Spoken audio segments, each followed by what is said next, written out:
to keep playing Korean style all the damn time, right? Marines, Every team keeps trying to, G2 and TSM, the #1 teams from Europe and NA, keep trying to play the Korean style. It's like, oh, we're going to go mid and late game. We're going to play them. Then they face up against them in the world. It's like, oh, wait, they've done this way better than us for years.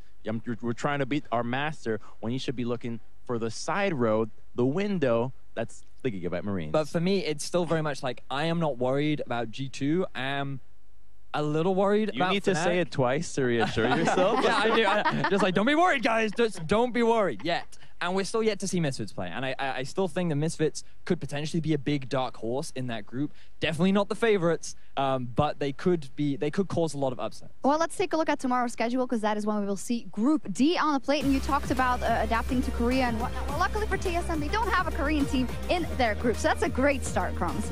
Yeah, but they're up against the Flash Wolves, and they have been consistently, okay, not consistent, they have been good at group stages for the past 2 years. 2 years ago, they got out, they beat the KOO Tigers in the group stage, and then last year, they were able to beat, by far, the best pre-20-minute team in getting an early game advantage. Okay, listen, I'm trying to... Now who's looking at things through rose-tinted glasses? All right. I'm in between you guys.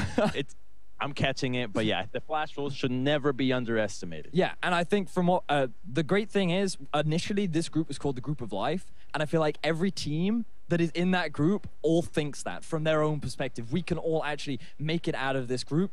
We just have to perform on the day. There's so many varying styles. There's so many varying individual talent. I think it's the most exciting, but also one of the most competitive groups of the. Who's #1 in that group? You have your pick'ems. I think you put TSM first. TSM, the Flash Wolves. Flash Wolves first. Yeah, I put Flash Wolves TSM. I mean, you are the prophet, so we'll I hope so. But it's interesting that we both have TSM and Flash Wolves, because a lot of people credited to World Elite, Team WE to be sitting at the top 2, and it's just like, I feel the Flash Wolves are going to come into this tournament extremely prepared, and I'm very excited to see what they do. I think the legends of Maple and Casa will still reign strong. So you can't but forget also Sword Art. exactly that. Well, LMS already has a win on the books with AHQ today, so we'll see tomorrow. Before we move on, I do want to talk about one more matchup we have tomorrow. 2 teams that lost today in NA versus EU, IMT versus Fnatic. Is anyone confident enough to call? I mean, you're... Yeah, IMT. I strongly believe IMT are the favorites in this match. What specifically? Why specifically? Okay, so when I look at teams... And you only need one reason, okay? One reason. I know you have a list. I got a list. Fine. All right, one reason.